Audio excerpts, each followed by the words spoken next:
Is it true that 16,000 teachers may lose their jobs as a result of Labour's Children's Wellbeing and Schools Bill, despite Labour's efforts and promises to recruit 6,500 new teachers? Well, it's not entirely straightforward. Some people are saying that this is a real risk, and others are saying that this is entirely misunderstanding the bill. In fact, some point to the explanatory notes that come along with the bill that say what it's really for, and that just seems to muddy the water. So, as usual, I would like to explain a little bit for you objectively. And in my preliminary view, this is possibly one of those cases where the government's saying one thing and the reality may be starkly different. This is the bill here, which I'll talk about in just a moment. But first of all, if you're new to me, I am Daniel Smith, a barrister of England and Wales. Please do subscribe to the channel because I don't think most mainstream media will explain things in quite the way that I do, because I am free and independent and no one tells me what I can and can't say, within reason. So I'd be really grateful if you subscribe. So let's get into this. So this is the bill here. Now, very broadly speaking, it's a bill of two parts. It radically changes academies and in some respects, as I've explained in previous videos, almost eliminates them in all but name. And it's designed to bring them in line with mainstream schools, etc. But it also makes requirements for teacher qualifications and all sorts of other things. So those are the things that we're looking at here, because it makes changes to the Education Act 2002, which stipulates a requirement to be qualified as a teacher. Now, just as a broad overview of that, ordinary maintained schools are required to employ qualified teachers, and those being the maintained schools. And this is under Section 133 of the Education Act 2002, which stipulates the requirement to be qualified. And even that differs to regulations, but very broadly speaking, it says that the work may not be carried out unless they are a qualified teacher or satisfy specified requirements.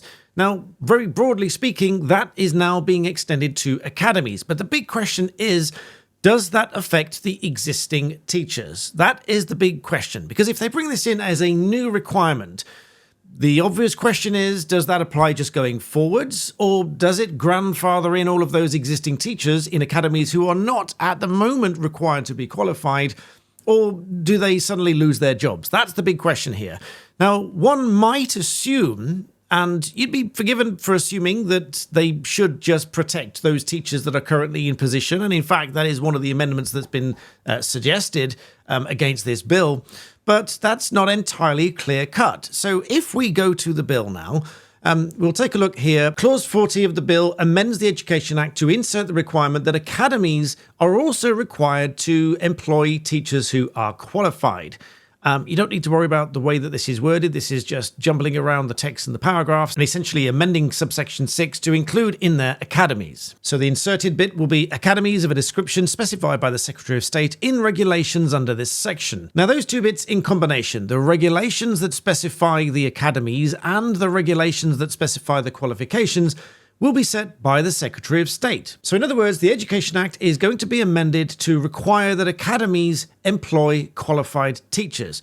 But as I say, that begs the question as to whether or not this affects the existing teachers. On another topic for a moment, do you trust ChatGPT with your personal information?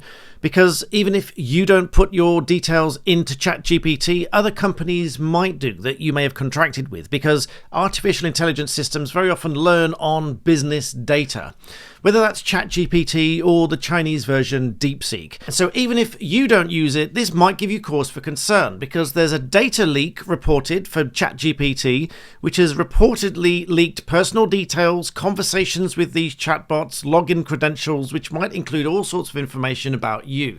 And it's not just ChatGPT either. There's also a report of DeepSeek leaking data, again exposing over 1 million sensitive records, chat logs and things of this nature. And it's not just AI. I have alerts set up to tell me about these things. And there's also a bank that has reported that account numbers, names and other sensitive information have been leaked. And also over 1 million records from a healthcare company have also been leaked and breached. Now, why is this of concern to you? Because even if you don't directly participate in these things, if your information is caught up in this leak, week, then they end up on a database, they end up being sold onto other parties, and they either market to you or repeatedly sell on your data. And that's where a partner for my channel comes in, which is Incogni, which contacts each of these data brokers and marketing companies that sell on your information as a collective package, and they use UK law and US law to insist that they remove your data from their servers. There are hundreds of these data brokers around, and if you were to contact them all yourself, it would take you countless hours.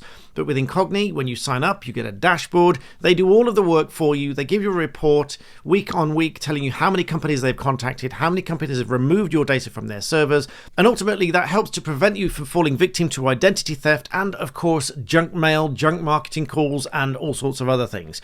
We've had clients that have suffered this tremendously with loans and accounts taken out in their name because fraudsters got hold of their information from one of these data broker marketing companies that just sell on their data to any willing buyer. And as they're a partner to my channel, I get you a fantastic discount, which is 60% off an annual plan using the code BlackBelt. Of course, you get a 30-day money-back guarantee if you change your mind, but the peace of mind is well worth it. So go along to incogni.com/blackbelt, linked in the description below. Make sure you apply the code BlackBelt for your discount, and thank you to Incogni for sponsoring this video. So now we need to look at the explanatory notes that come along with the bill that help us understand what the intention is behind this bill and what it's really going to do. But with respect, that is not entirely clear-cut. There are a couple of bits that refer to Clause 40. This one here that says, this clause amends Section 133 of the Education Act 2002. This will extend to academies the requirement for teachers to be qualified. Then goes on to say that regulations might be made to provide specified work may not be carried out by a person in a school unless they're a qualified teacher or satisfy requirements. Then goes on to say that it's adding academies to that specification. The clause also amends the next section, which will define what a relevant school is to academies requiring teachers to work in academies, etc., with the induction period. And in this bit here, which specifically speaks about Clause 40, that is all it says. It says it's extending the requirement that teachers are to be qualified if they work in academies. Now, there is another bit that talks about qualification of teachers, which doesn't really answer the question either. This bit, reading at paragraph 51 here, says the government believes that high-quality teaching is the most important in-school factor for improving the outcome for all children, which is why the government considers that qualified teacher status is so important. The bill will ensure that new teachers entering the classroom in state-funded primary and secondary settings will either hold or be working towards qualified teacher status, a regulated professional status that's granted to teachers who have demonstrated that they met the teacher standards, and that it's followed by the statutory induction period. It then goes on to talk about academy trusts and said academy trusts have control over teacher qualifications, which means they are not currently required to employ teachers with qualified teacher status.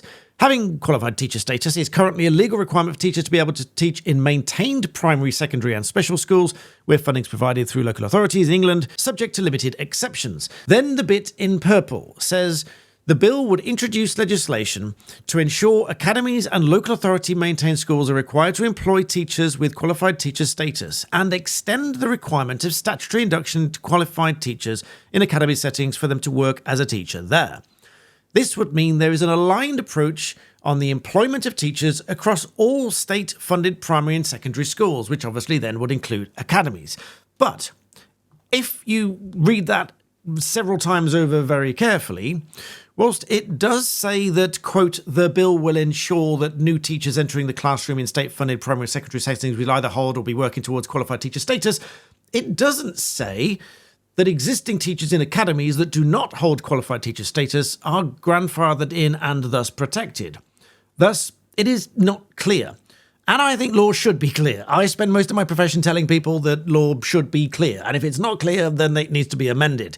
Because what happens here is, if the law is not clear, then it ultimately ends up in court. Because if the law's not clear, it's for the court to decide really what Parliament's intention was. And that's not always entirely possible, because the courts can only really look at the legislation as drafted, look at the explanatory notes as given, and then make a ruling as to whether this is right or not.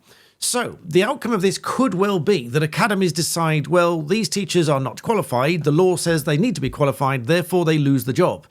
Now, then they'd be in a position of querying why they've lost their job. The academy then would doubtless say, well, we've removed you from the position because the law says you have to be qualified, and you're not. So this could well put at risk over 16 or 16,500 teachers currently working in schools that don't hold that qualifying teacher status. Now, the Conservatives have asked for an amendment to the bill that protects those teachers who are not qualified teachers but already carrying out the work when this becomes law. Because ordinarily, if I looked at a piece of law like that, it would be quite clear that they need to be qualified. And it doesn't say anywhere that if they were already working there that they don't need to be qualified when it became law. So indeed, it's just vague. Now, just to throw the other side into the mix, the Department for Education said, according to the news at least, our landmark Children's Wellbeing and Schools Bill and Plan for Change will drive high and rising standards in our schools, who will be supported to recruit and retain excellent teachers. We've been clear in published documents relating to the bill that no teacher employed in the academy before the implementation date will be required to gain qualified teacher status unless they choose to move to a new employer. Any suggestion otherwise is misleading and inaccurate. But with great respect, when I look at the explanatory notes here, it doesn't say that. It just says the bill will ensure that new teachers entering the classroom in state-funded schools will either hold or be working towards qualified teacher status. It doesn't say that those that already work in those schools that don't have the qualified teacher status will be protected from losing their jobs. And so again, and with great respect, I think it's the statement from the Department for Education and the bill and the explanatory notes that are unclear and potentially misleading, rather than the news reporting that these teachers may lose their jobs. Because on any analysis of that, it doesn't say that they are protected, which means they are at risk. So at best, it is vague. And I don't think law should be vague. And so that really is just another failure on this whole debacle about schools. Not only are they saying that they want to recruit 6,500 new teachers, but it seems that there is a very real risk to the 16,000 odd that aren't currently qualified. But we'll have to wait and see whether any amendments are made to this bill, and I'll come back and talk about them.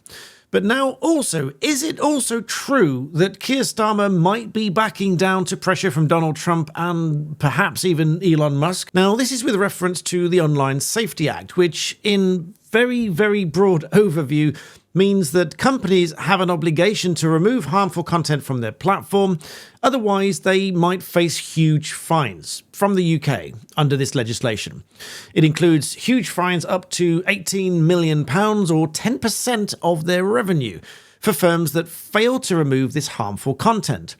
Now, Elon Musk has previously been reported to criticise this act and overall criticising the UK's approach to online regulation. Now, the reports would have it that the UK government is potentially willing to consider modifying the Online Safety Act in order to avoid potential trouble and pitfalls with the US trade tariffs under Donald Trump's administration. Now, quite clearly, there is the scope for significant disagreement here, because if, let's say, one of these companies, say Facebook or whoever, refused to remove or failed to remove harmful content, and our regulator, Ofcom, tried to fine them 10% of their global turnover for not removing that content, this is obviously going to cause quite a clash, and Donald Trump is quite likely to side with the tech companies than Keir Starmer, and that would obviously affect trade deals, tariffs, and all sorts of other things. And so I frankly think it's quite possible that the government would be considering modifying the Online Safety Act in light of the potential trouble that this might cause. The Telegraph quotes Lord Young of Acton, the founder of Free Speech Union. If you're not a member, I suggest you join up below,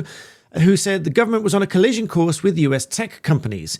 He said if Ofcom tries to fine X or Facebook 10% of their global turnover for not removing content that isn't unlawful, he says, I predict a showdown between Elon Musk, Mark Zuckerberg, and the UK government. He says if that happens, Trump will side with his tech bros and tell Sir Keir that if he wants a trade deal, he'll call off his dogs. Obviously, any attempts to amend the legislation are likely to attract backlash from Labour MPs, who obviously support media regulation, or so it would seem. But if you want to understand the Online Safety Act a little bit more, I'll find my other video, or try to remember to do so and link that below, or you can find it on my video library, of which there are 2,500 or so thousand videos now. And so if you do like this honest and objective approach, please do remember to subscribe to the channel. That helps me grow more than you know.